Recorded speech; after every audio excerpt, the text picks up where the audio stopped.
ಓಂ ನಮೋ ನಾರಾಯಣ. ಓಂ ನಮೋ ನಾರಾಯಣ. ಈಗ ನಾನು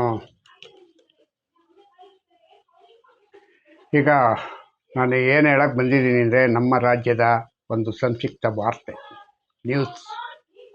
ಅರ್ಥ ಆಯ್ತಾ? ಈ ನ್ಯೂಸು ಹೆಂಗಂತಂದರೆ, ನಮ್ಮ ದೇಶಕ್ಕೆ ತುಂಬ ಮಾರಕವಾದಂಥದ್ದು, ಕೆಟ್ಟದಾಗ್ತಕ್ಕಂಥದ್ದು. ಒಂದು ನಮ್ಮ ಪೊಲೀಸ್ ಅಧಿಕಾರಿಗಳು ಎಷ್ಟು ಮಟ್ಟಿಗೆ ಕೆಲಸ ಮಾಡಿದ್ರು ಅಂತ ಅನ್ನೋದನ್ನ ಮುಂದೆ ನಾನು ಹೇಳ್ತೀನಿ. ಈಗ ನಮ್ಮ ದೇಶದ ಪ್ರಧಾನಿ ನರೇಂದ್ರ ಮೋದಿಯವರು ಕನಕ್ಪುರ ರಸ್ತೆಯಲ್ಲಿರುವ ಆರ್ಟ್ ಆಫ್ ಲಿವಿಂಗ್ ಆಶ್ರಮಕ್ಕೆ ಬಂದಿದ್ರು. ರವಿಶಂಕರ್ ಗುರೂಜಿಯವರ ಆಶ್ರಮಕ್ಕೆ. ಅಲ್ಲೇನೋ ಪ್ರೋಗ್ರಾಮ್ ಇದೆ ಅಂತೇಳಿ. ಅರ್ಥ ಆಯ್ತಾ? ಆದರೆ ಪೊಲೀಸ್ನವರ ಎಷ್ಟು ಬೇಜವಾಬ್ದಾರಿತನ ಅಂತಂದರೆ, ಅವರು ಹೋಗಾದ್ಮೇಲೆ ಏನೋ ನೋಡೋರೆ ಅಲ್ಲಿ ಜೆಲಿಟಿನ್ ಕಂಬಿ ಸಿಕ್ತು ಅಂತ. ಮೊದಲೇ ಕನಕಪುರ ರೋಡು ಬಂಡೆ ಏರಿಯಾ. ಬಂಡೆ ಏನೋ ಜಲ್ಲಿಕಲ್ಲು ಹೊಡೆಯೋದು, ಬಂಡೆಗಳನ್ನ ಗಸಿಡಿಸೋದು, ಮತ್ತು ಇನ್ನೂ ಸಾಕಷ್ಟು ಕಾರ್ಯಕ್ರಮಗಳು. ಬಂಡೆದು ಬಾಂಬ್ ಹಾಕೋದು ಬೇಜಾನಿದೆ ಬಂಡೆಗೆ. ಅಂಥದ್ದು ಜೆಲಿಟಿನ್ ಕಂಬಿ ಸಿಕ್ಕಿದೆ ಹೆಂಗಂತಂದರೆ, ಪೊಲೀಸ್ನವ್ರು ಏನು ಮಾಡ್ತಾಯಿದ್ರು? ಪೊಲೀಸ್ನವ್ರು ಏನಕ್ಕೆ ಅಪಾಯಿಂಟ್ ಮಾಡ್ಕೊಂಡಿದ್ದಾರೆ ಅಂತ ನನಗೆ ಗೊತ್ತಿಲ್ಲ. ಅದನ್ನ ಯಾರು ಕೇಳೋರು ಅಂತಲೇ ಇಲ್ಲ. ಉಪಮುಖ್ಯಮಂತ್ರಿ ಕೇಳಬೇಕು. ಅವ್ರಿಗೇನು ಬುದ್ಧಿ ಇಲ್ವಾ? ಎಲ್ಲ ಅಧಿಕಾರನೂ ನಾನೇ ಅಂತಾರೆ. ಮತ್ತು ಇನ್ನೇನು ಮಾಡ್ತೀರಾ ನೀವು? ಇನ್ನೇನಪ್ಪ ಜವಾಬ್ದಾರಿ ಏನು ತಗೊಂಡಿದ್ದೀರಪ್ಪ? ಮುಖ್ಯಮಂತ್ರಿ ಏನು ಜವಾಬ್ದಾರಿ? ಮುಖ್ಯಮಂತ್ರಿಗೇನು ಇಲ್ಲಿಂದ ಹೋಗಿ ಅಲ್ಲಿ ಕೂತ್ಕೊಂಡು ಇಲ್ಲಿ ನಿದ್ದೆ ಮಾಡಿಕೊಂಡು ಆರಾಮಾಗಿ ನಾನೇ 5 ವರ್ಷ ಮುಖ್ಯಮಂತ್ರಿ ಅಂತ ಹೇಳ್ಕೊಳಕ್ಕೆ ಮಾತ್ರ ಮುಖ್ಯಮಂತ್ರಿನಾ? ಏನು ಇದು ವಿಷಯ, ಏನು ಇದು ಅಂತಲೇ ನನಗೆ ಅರ್ಥ ಆಗಲಿಲ್ಲಪ್ಪ. ಒಬ್ಬರಾದ್ರೂ ಜವಾಬ್ದಾರಿ ಇಲ್ಲ ಅಂದರೆ ಇವರು ಇದ್ದಾರಲ್ಲ ನಮ್ಮ ಪರಮೇಶ್ವರು, ಏನು ಮಾಡ್ತಾಯಿದ್ರು ಅವರು? ಪರಮೇಶ್ವರು ಅವ್ರದ್ದೇ ತಾನೇ ಇನ್ಚಾರ್ಜು. ಅವರಾದ್ರೂ ಅದನ್ನು ಜವಾಬ್ದಾರಿ ತಗೋಬೇಕಲ್ಲ. ಜೆಲಿಟಿನ್ ಕಂಬಿ ಮೇಲ್ಗಡೆ ರೋಡಲ್ಲಿ ಮೇಲೆ ಸಿಗುತ್ತೆ. ಅದನಿಗೆ ಹೆಂಗೆ ಸಿಕ್ತು? ಅದು ಹೆಂಗೆ ನೀವು ಇದನ್ನು ಮಾಡುವಾಗ ಇದನ್ನು ಮಾಡಲಿಲ್ವಾ? ಹೇಳಿ. ಕ್ಲೀನ್ ಮಾಡಿಸಿರ್ಬೇಕಲ್ಲ ಆ ಏರಿಯಾ ಎಲ್ಲ, ಚೆಕಪ್ ಮಾಡಿಸಿ ಇದನ್ನು ಮಾಡಿ. ಮತ್ತು ಯಾವ ಜವಾಬ್ದಾರಿ ತಗೊಂಡು ನೀವು ಕೆಲಸ ಮಾಡ್ತೀರಂಗಂತ ನಂಬಬೇಕು ನಾವುಗಳು. ಒಂದು ಕೆಲಸನಾದ್ರೂ, ಒಂದು ಕಡೆ ಆದ್ರೂ ನೀವು ನಮಗೆ ಸಾಕಷ್ಟು ಯಾವುದಾದ್ರೂ ಕಂಪ್ಲೀಟು ಕೆಲಸ ಮಾಡಿದ್ದೀನಿ ಅಂತ ತೋರಿಸಿ ನೋಡೋಣ. ಕಾಂಗ್ರೆಸ್ನ ಮುಖ್ಯಮಂತ್ರಿಗಳೇ, ಸಿದ್ದರಾಮಯ್ಯ ಅವರೇ, ನೀವಾದರೂ ಹೇಳ್ಬೇಕಲ್ಲ. ಇದು ಇಷ್ಟರ ಮಟ್ಟಿಗೆ ಬೇಜವಾಬ್ದಾರಿಯಾಗಿ ನಿದ್ದೆ ಮಾಡಿಕೊಂಡು ನಿದ್ದೆ ರಾಮಯ್ಯ ಅಂತ ಹೆಸರಿಕೊಂಬಿಟ್ಟಿದ್ದೀರ ಮೊದಲೇ. ಮತ್ತು ಇಂಥ ಕಾರ್ಯಕ್ರಮನಿಗೆ ಈ ಥರವಾಗಿ ಬರ್ತಕ್ಕಂಥವ್ರಿಗೆ ಒಂದು ಸೆಕ್ಯೂರಿಟಿ ಇಲ್ಲ. ಅಲ್ಲೇನಾದ್ರು ಪ್ರೋಗ್ರಾಮ್ ಮಾಡಬೇಕು ಅಂತಂದರೆ ಅವ್ರಿಗೆ ಸೆಕ್ಯೂರಿಟಿ ಇಲ್ಲ. ಮತ್ತು ಇನ್ನೇನು ಮಾಡಬೇಕು? ಸೆಕ್ಯೂರಿಟಿನೇ ಮಾಡೋದು. ಇದು ಪ್ರೋಗ್ರಾಮೇ ಮಾಡಬಾರ್ದು ಯಾರೂ ಒಟ್ಟಿನಲ್ಲಿ. ಯಾಕೆ ಹಂಗಂತಾರೆ? ನಿಮ್ಮಲ್ಲಿ ಸೆಕ್ಯೂರಿಟಿ ಇಲ್ವಲ್ಲ, ಹಂಗಾಗಿದೆ. ಈಗ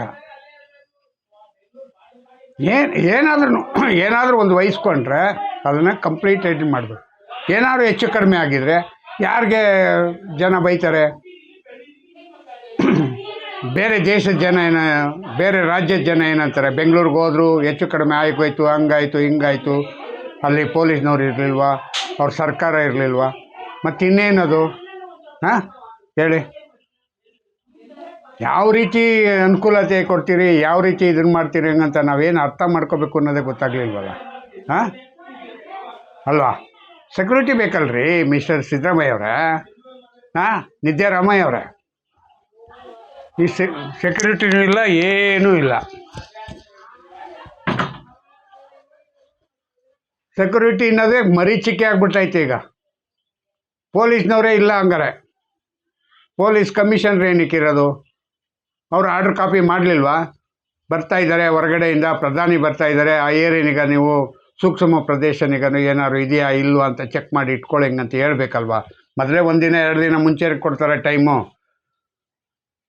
ಅಲ್ಲ, ವಾರಕ್ಕೆ ಮುಂಚೆ ಕೊಟ್ಟು ಬಂದಿರುತ್ತೆ. ನೀವು 2-3 ದಿನ ಇಟ್ಕೊಂಡ್ರೂ ಅಟ್ಲೀಸ್ಟ್ ಕಂಪ್ಲೀಟ್ ಮಾಡಬೇಕಲ್ಲ ಅದನ್ನ. ಬೇಕು ಅಂತ ಯಾರಾದರೂ ಹಿಡಿಸಿದ್ರ ನೀವೇ ಅದನ್ನ? ಭಯ ಬರಲಿ ಹಿಂಗಂತ ಇದು ಇದ್ರೂ ಇರ್ಬೋದಪ್ಪ. ಆಮೇಲೆ ಹಿಡ್ಕೊಂಬರೋದು ಅವನ್ನ, ಹೆಂಗೆ ತಂದೆ, ಏನು ಮಾಡಿದೆ, ಇದನ್ನು ಮಾಡಿ ಬಿಟ್ಬಿಡೋದು ಅಷ್ಟೇ. ಮುಗ್ದಾಯ್ತು ಅದು ಅಷ್ಟೇ. ಅದು ಅಲ್ಲಿಗೆ ಎಂಡು. ಹೆಂಗೆ ತೇಲಿಸ್ತೀರ ಹಂಗಂತಂದರೆ ತುಂಬ ಚೆನ್ನಾಗಿ ತೇಲಿಸ್ತೀರ. ಇದು ನಿಮ್ಮ ರಾಜಕೀಯದ ಜೀವನ. ಏನು ಹೇಳೋದು ನಾವು ಹೇಳಿ. ಮತ್ತು ಇನ್ನೊಂದು ಏನಪ್ಪ ಹಂಗಂತಂದರೆ, ಪಕ್ಕದ ರಾಜ್ಯ ಆಗಿರ್ತಕ್ಕಂಥ ತಮಿಳ್ನಾಡಿನಲ್ಲಿ ಇವತ್ತಿನಿಂದ ಜೋಸಫ್ ವಿಜಯ್ ಗವರ್ನರ್ಗೆಲ್ಲ ಒಪ್ಪಿಸಿ ತಮ್ಮ ಷರತ್ತು ಇದನ್ನೇನು 120 ಜನ ಇದ್ದಾರೆ ನನಗೆ ಹಂಗಂತೇಳಿ ಇದನ್ನು ಕೊಟ್ರಂತೆ. 120 ಜನ ಇದ್ದಾರೆ, ನನಗೆ ಮುಖ್ಯಮಂತ್ರಿಗೆ ಅನುಕೂಲ ಮಾಡಿಕೊಡಿ ಅಂತ ನೆನ್ನೆನೇ ಎಲ್ಲ ಆಗಿ ಇವತ್ತು ಬೆಳಗ್ಗೆ 10 ಗಂಟೆಗೆ ಪ್ರಮಾಣ ವಚನ ಸ್ವೀಕಾರ ಆಯಿತು. ಜೋಸಫ್ ಸ್ಟಾಲಿನ್ ದಳಪತಿ ಸರ್ಕಾರ ಇವತ್ತಿನಿಂದ ರಚನೆ ಆಗೋಯ್ತು. ರಚನೆ ಆಗುವಾಗ ಹೇಳಿದ್ರು ಒಂದು ಮಾತು, ಅಂದರೆ ಹಂಗೆ ನಡ್ಕೊಂಡ್ರೆ ಮಾತ್ರ ಕೊನೆವರೆಗೂ ನಾವು ಅವರಿಗೆ ಹ್ಯಾಂಡ್ಸ್ ಆಫ್ ಹೇಳ್ತೀವಿ, ಕೈ ಮುಗಿತೀವಿ, ಒಂದು ಥ್ಯಾಂಕ್ಸು ಕೊಡ್ತೀವಿ. ನಮಗೆ ಬೇಕಾಗಿರೋದೇನು, ರಾಜ್ಯದಲ್ಲಿ ಮತ್ತು ದೇಶದಲ್ಲಿ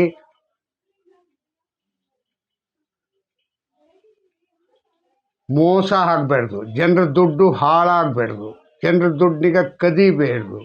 ಈ ಕದಿಯಂಥ ಜಾಗಕ್ಕೆಲ್ಲ ಬೇಲಿ ಹಾಕಿ ಅಂತ ನಾನು ಕೇಳೋಕ್ಕೆ ಇಚ್ಛೆ ಪಡ್ತೀನಿ. ಬೇರೆ ಏನೂ ಕೇಳಲ್ಲ, ಬೇಲಿ ಹಾಕ್ಬೇಕಷ್ಟೇ. ಇನ್ನೇನು ಮಾಡಬೇಡಿ ನೀವು. ಕದಿಯಕ್ಕೆ ಹೋಗೋಕ್ಕೆ ಅವ್ನು ಬಿಡಬೇಡ್ದು. ಆ ಥರ ಆದರೆ ಏನಾದರೂ ದೇಶದಲ್ಲಿ ಸಂಪನ್ಮೂಲತೆ ಹೆಚ್ಚುತ್ತೆ. ಮತ್ತು ಈಗಾಗಲೇ ಎಲ್ಲ ಇವರು ಯಾರೋ ಜೋಸಫ್ ಸ್ಟಾಲಿನ್ ಹೇಳದಂಗೆ 10 ಲಕ್ಷ ಕೋಟಿ ಸಾಲ ಮಾಡಿಟ್ಟವ್ರಂತೆ.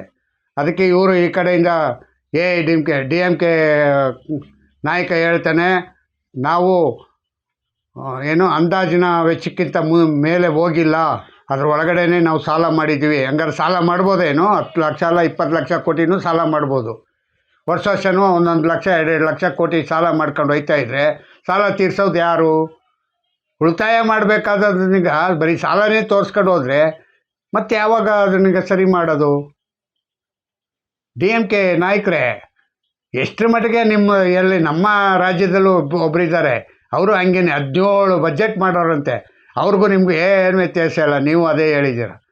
ಪಾಪ ಅವನು ಹೊಸ್ದಾಗಿ ಬಂದವನೇ, ಶ್ವೇತಪತ್ರನೂ ಹೊರಡಿಸು ಅಂತ ಹೇಳ್ಬೇಕು ಧೈರ್ಯವಾಗಿ, ಕೆಚ್ಚದೆಯಿಂದ ಹೇಳಬೇಕು ಧೈರ್ಯವಾಗಿ, ಶ್ವೇತಪತ್ರ ಹೊರಡಿಸು, ನೀನು ಮುಂದಿನ ಇದರಲ್ಲಿ 5 ವರ್ಷದಲ್ಲಿ ಏನು ಮಾಡ್ತೀಯಾ, ಏನು ಮಾಡಿದ್ದೀಯಾ ಹಂಗಂತ ಬೆಂತಟ್ಟಬೇಕು.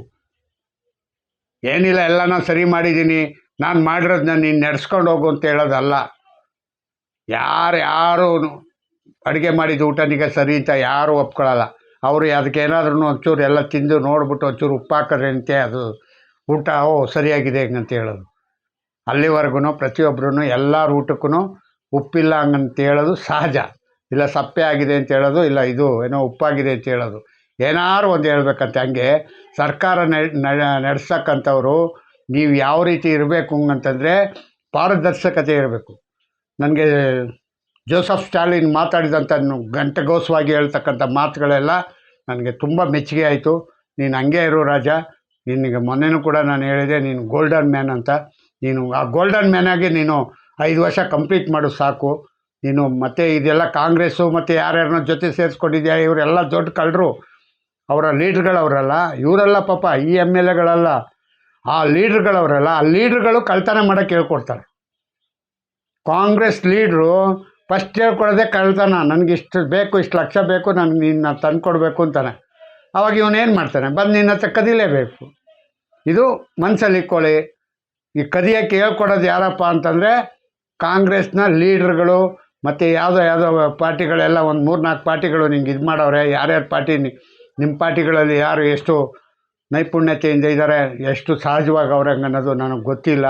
ಗೊತ್ತಾಗಿದ್ದಕ್ಕಂಥ ಕಾಂಗ್ರೆಸ್ ಅಂತೂ ಕಳ್ಳರಿಗೆ ರಾಜ. ಅದರಿಂದ ನಾನು ನಿಮ್ಗೆ ಹೇಳೋದು ಏನಪ್ಪ ಹಂಗಂತಂದರೆ, ದಯವಿಟ್ಟು ಇದನ್ನೀಗ ನೀವು ಮಾಡೋಕ್ಕೆ ಹೋಗಬೇಡಿ. ನೀವು ಸರ್ಕಾರಕ್ಕೆ, ಜನರಿಗೆ ನೀವೇನು ದಾನ ಮಾಡದಿದ್ರೂ ಪರವಾಗಿಲ್ಲ.